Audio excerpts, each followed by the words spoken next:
Bismillahirrahmanirrahim. Assalamualaikum warahmatullahi wabarakatuh.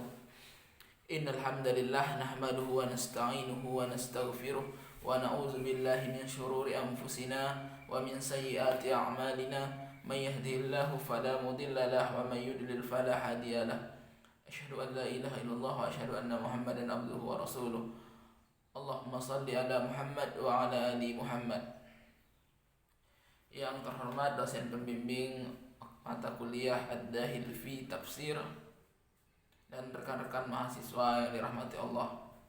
Baiklah, pada kali ini saya akan mempresentasikan Dahil Ma'qul, suatu pembahasan yang terdapat di dalam Ad-Dahil fi Tafsir. Sebelumnya kita mengetahui bahwa Al-Quran merupakan pedoman umat Islam sebagai sumber dari segala sumber ajaran Islam. Kitab suci menempati posisi sentral bukan saja dalam perkembangan dan pengembangan ilmu-ilmu keislaman, tetapi juga merupakan inspirator dan pemandu gerakan-gerakan keislaman yang dilakukan umat Islam sepanjang 14 abad lebih sejarah pergerakan umat Islam.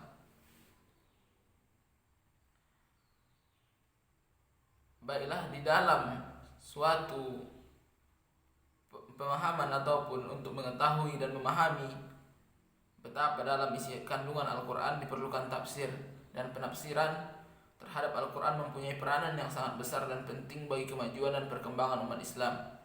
Oleh karena itu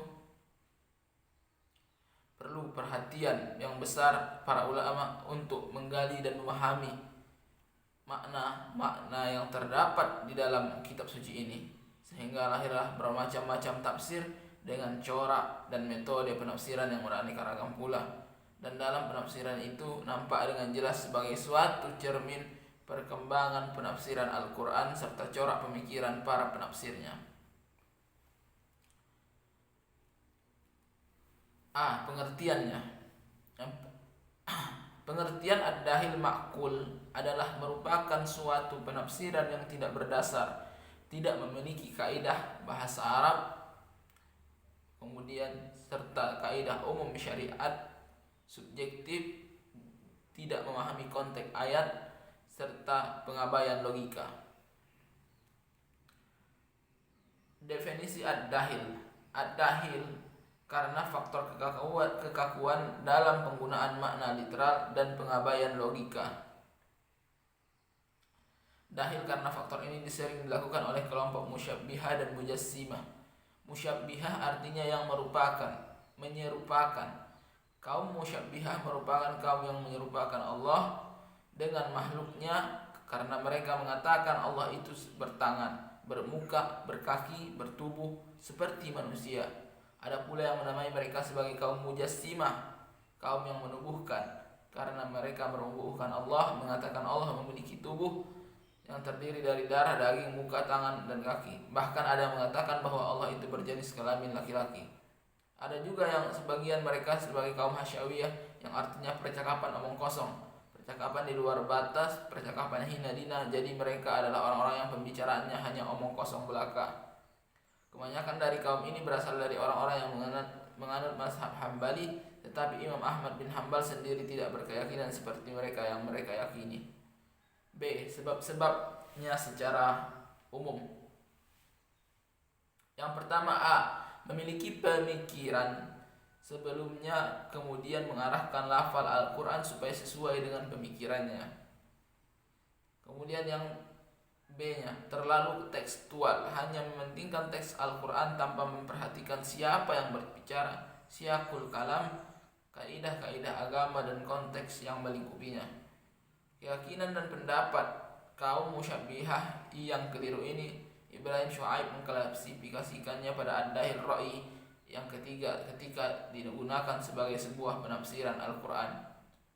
Di antara keyakinan dan pendapat mereka tersebut adalah Allah itu berwajah dan bertangan. Kaum musyabbihah berpendapat dan berpemahaman bahwa Allah itu berwajah dan bertangan dengan mengukakan dalil Al-Quran. Di antaranya Quran surah Ar-Rahman ayat 27. A'udzu billahi minasyaitonir rajim wa yabqa wajhu rabbika dzul jalali wal ikram.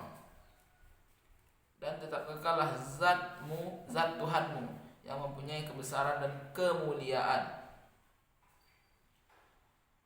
Kaum musyabbihah mengatakan bahwa dalam ayat ini nyata sekali bahwa Allah mempunyai wajah dan itulah yang kekal dan mempunyai tangan yang lebih tinggi dari tangan manusia.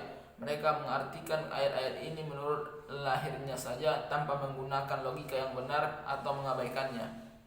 Tapi kaum ahlus sunnah wal jamaah menolak pemahaman ini karena dalam ayat Al-Quran yang lain, salah satunya Quran Asy-Syu'ara ayat 11, yaitu A'udzu billahi minasyaitonir rajim, fatiris samawati wal ardh ja'ala lakum min anfusikum azwajan wa minal an'ami azwaja yazra'ukum fi laisa kamislihi syai' wa huwas samiul basir. Dan dialah pencipta langit dan bumi, dan dia menjadikan bagi kamu dari jenis kamu sendiri pasangan-pasangan dari jenis binatang ternak, pasangan-pasangannya pula.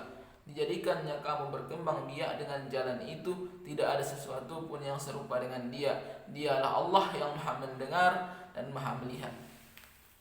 Jikalau Allah berwajah dan bertangan, maka dia akan serupa dengan makhluknya. Kaum ahlus sunnah mentakwilkan perkataan wajah di sini dengan dan yang kekal adalah zatnya yang qadim, yang mempunyai kebesaran dan kemuliaan. Kemudian mereka mentakwilkan kata yad dalam ayat selanjutnya sebagai kekuasaan Allah, yaitu kekuasaan Allah di atas kekuasaan manusia. Jika melakukan penakwilan seperti yang dilakukan ahlus sunnah, maka ini sesuai dengan Quran Asy-Syu'ara ayat 11 yang telah dijelaskan di atas. Kemudian Allah duduk bersila di arsy. Kaum musyabbihah berpendapat bahwasanya Allah duduk bersila di atas arsy dengan dalil Quran, diantaranya surat Thaha ayat 5 yang berbunyi A'udzu billahi minasyaitonir rajim, Ar-Rahmanu 'alal 'arsy istawa, yaitu Tuhan yang Maha Pemurah yang bersemayam di atas arsy. Mereka mengartikan kata istawa merupakan dengan duduk bersila seperti bersilanya manusia, sedangkan kaum ahlus sunnah mengatakan kata istiwa tersebut menguasai dan memerintah. Ternyata pengertian kata istiwa dengan duduk bersila bukan hanya dilakukan oleh kaum musyabbihah saja. Ibnu Taimiyah pun mengartikannya demikian. Ia mengatakan bahwa Allah duduk bersila seperti duduk bersilanya Ibnu Taimiyah sendiri. Paham ini beberapa kali diulanginya di atas mimbar Masjid Bani Umayyah di Damsyik, Syria dan Mesir. Ia mengukakan dalil ayat-ayat Al-Quran yang diartikannya sebagai tersurat saja tanpa memperhatikan yang tersirat dari ayat-ayat ini, yang sebenarnya tidaklah masuk akal. Baiklah, yang ketiga, Allah di atas langit. Kaum musyabbihah mengatakan bahwa Allah ada di atas, yaitu di langit. Mereka mengemukakan dua ayat Al-Quran sebagai dalilnya, yaitu Quran Surah An-Nisa ayat 158 dan Al-Mulk ayat 16. Bal rafa'ahu Allahu ilaihi wa kana Allahu azizan hakima. Tetapi yang sebenarnya Allah mengangkat Isa kepadanya dan adalah Allah Maha Perkasa lagi Maha Bijaksana. Aamintum man fis samai an yahshifa bikumul arda fa idza hiya tamur. Apakah kamu merasa aman terhadap Allah yang berkuasa di langit, bahwa dia akan mengukir balikkan bumi bersama kamu sehingga dengan tiba-tiba bumi bergoncang? Kaum musyabbihah mengatakan bahwa ayat-ayat di atas jelas dinyatakan bahwa Nabi Isa diangkat oleh Allah kepadanya, yang berarti bahwa Allah itu di atas karena terdapat kata rafa'a yang berarti mengangkat ke atas. Menurut mereka dalam ayat ini dinyatakan bahwa Allah itu di langit di atas karena langit itu di atas. Sedangkan kaum ahlus sunnah mengartikan ayat ini adalah tempat yang mulia, jadi Nabi Isa diangkat ke tempat yang mulia dan ia berada di tempat tersebut. Kemudian Allah bertubuh berupa cahaya. Kaum musyabbihah mengatakan bahwa Allah bertubuh seperti makhluknya dan tubuhnya berkilauan seperti cahaya. Dalil yang mereka jadikan dasar pemahaman mereka adalah An-Nur. Allah Bismillahirrahmanirrahim. Allahu nurus samawati wal ard. Allah lah pemberi cahaya kepada langit dan bumi. Dengan alasan ayat tersebut, surah An-Nur ayat 35, mereka berpendapat dan mereka meyakini menurut mereka serupa dengan cahaya matahari yang memancar ke segala arah, yang meliputi alam yang luas ini. Paham ini ditentang keras oleh Ahlus Sunnah karena artinya ayat ini adalah Allah lah yang memberikan cahaya pada langit dan bumi. Paham ini jelas keliru karena Al-Quran sendiri menyebutkan di dalam Asy-Syura ayat 11 bahwa Allah tidak serupa dengan makhluknya dan tidak ada makhluk yang menyerupainya. Berdasarkan ayat ini pula setiap ayat mutasyabihat yang menerangkan tentang zat Allah yang serupa dengan sifat makhluk harus ditakwilkan sesuai dengan kebenaran dan keesaan Allah. Adapun pokok kesalahan yang dilakukan kaum musyabbihah adalah mengartikan ayat-ayat mutasyabih sesuai dengan makna leksikalnya saja, sedangkan menurut ahli sunnah Al-Quran diturunkan dalam bahasa Arab yang fasih dan memiliki kandungan makna yang mendalam.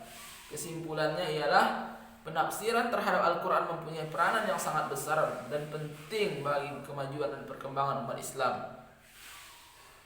Oleh karena itu sangat besar perhatian para ulama untuk menggali dan memahami makna-makna yang terkandung di dalam kitab suci ini. Ad-Dahil Ma'qul merupakan suatu penafsiran yang tidak berdasar, yang tidak memiliki kaidah bahasa Arab serta kaidah umum syariat, subjektif serta tidak memiliki dan tidak memahami konteks ayat serta pengabaian logika.